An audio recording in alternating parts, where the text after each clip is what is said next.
ને લઈને જાણકારી પૂર્વ મુખ્યમંત્રી વિજય રૂપાણીને લઈને જે દુઃખદ સમાચાર આવ્યા હતા તેની પુષ્ટિ થઈ। ખુદ કહેવામાં આવ્યું હતું જ્યારે પહોંચ્યા હતા ત્યાં આગળ કે તેમનો વિડીયો આવ્યો છે કે તેઓ પ્લેનમાં જઈ રહ્યા છે, તેમની સાથેના ફોટોઝ પણ આવ્યા હતા, પરંતુ ત્યારબાદ પાટીલ તરફથી એ સ્પષ્ટતા કરવામાં આવી હતી। CR પાટીલે કહ્યું કે વિજયભાઈ રૂપાણીને અમે ખોયા છે, ક્ષતિ થઈ છે। પૂર્વ મુખ્યમંત્રી તેમના પત્ની પાસે જઈ રહ્યા હતા, લંડન જઈ રહ્યા હતા। અહીંયા પણ એ જ પરિસ્થિતિ છે કે તેમણે વિચાર્યું પણ ન હતું, તે તો તેમના પત્નીને જે 6 મહિનાથી લંડનમાં છે તેમને મળવા જઈ રહ્યા હતા। અને પંજાબના દ્રશ્યો જ્યાં પંજાબની તેમને જવાબદારી આપી હતી એટલે ત્યાંના પણ આ દ્રશ્યો સામે આવ્યા છે। એ લોકો જેમની સાથે એ નજીકનો ઘરોબો ધરાવે છે અને તેમની સાથે તેમણે કામ કર્યું છે એ લોકો પાસે એક યાદ છે। આ છેલ્લો એક વિડીયો તેમનો સામે આવ્યો છે અને એ વિડીયોમાં તેઓ તેમનું લગેજ લઈને આગળ વધતા દેખાઈ રહ્યા છે। બ્લુ કલરના જી તો મયંક નાયક, સાંસદ મયંક નાયકે પણ દુઃખ વ્યક્ત કર્યું છે। વિજય રૂપાણીના અવસાનને લઈને તેઓએ દુઃખ વ્યક્ત કર્યું છે કે ઘટનામાં પૂર્વ મુખ્યમંત્રી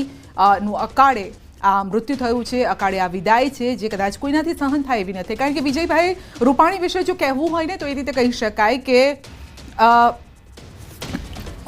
હજી મૃતદેહની ઓળખ જે છે તે બાકી છે, પરંતુ તમામ લોકો જે રીતે સંધ્યા આપે પણ કહ્યું કે અઘરું છે બધા માટે સ્વીકારવું, વાત કરવી।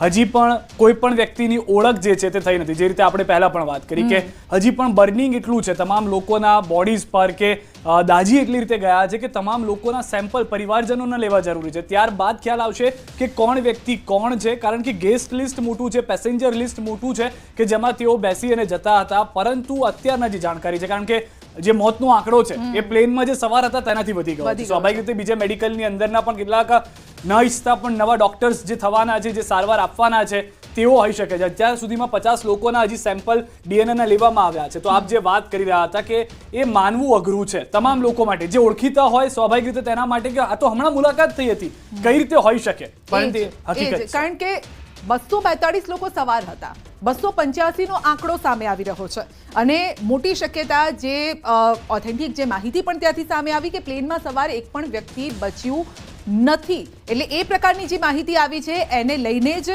તમામ લોકો દુઃખ વ્યક્ત કરી રહ્યા છે। એ પછી વિજય રૂપાણીની વાત હોય કે પરિવારજનોની વાત હોય અને તમામ લોકો અત્યારે, કારણ કે અત્યારે મેઇન ડીએનએ ટેસ્ટ ચાલી રહ્યો છે, તમામ જે પરિવારજનો પણ જે છે જે પ્લેનમાં સવાર હતા, તેમના સ્વજનો સવાર હતા, તેમના પરિવારજનો અત્યારે પહોંચી રહ્યા છે ડીએનએ ટેસ્ટ માટે, સેમ્પલ આપવા માટે પહોંચી રહ્યા છે। પરંતુ સવાલ એ છે કે જ્યારે સેમ્પલ આપશે તેના પણ 72 કલાક બાદ તેનો રિપોર્ટ આવશે અને 285 લોકો છે, આપ સમજો 285 એક વ્યક્તિનો રિપોર્ટ કાઢવો, એક વ્યક્તિની ડેડ બોડી જેની પણ છે ડીએનએ રિપોર્ટ બાદ એ ડેડ બોડી એ પરિવારને સોંપવી, એ સૌથી મોટી વાત હોય છે। કારણ કે હિન્દુ ધર્મમાં આપણે જોઈએ છે કે જ્યારે પણ લગ્ન થતા હોય કે પછી મૃત્યુ થતું હોય કે બાળકનો જન્મ થતો હોય ત્યારે વિધિ કરતા હોય છે અને વિધિમાં તમારું ગોત્ર પૂછવામાં આવતું હોય, તમારી અટક પૂછવામાં આવતી હોય, નામ પૂછવામાં આવતા હોય, ત્યારે તમામ જે વિધિ કરવાની હોય છે એમાં પણ એ જ વ્યક્તિનો મૃતદેહ હોવો જરૂરી છે એવું પરિવારજનો પણ માનતા હોય છે કે એમના સ્વજનનો મૃતદેહ એમને મળે। પરંતુ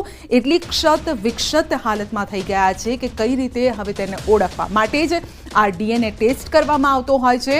50 લોકોના ડીએનએ સેમ્પલ લેવાયા છે, 285 નો આંકડો છે, જેમાંથી 50 લોકોના ડીએનએ ટેસ્ટ અત્યાર સુધીમાં લેવાઈ ગયા છે।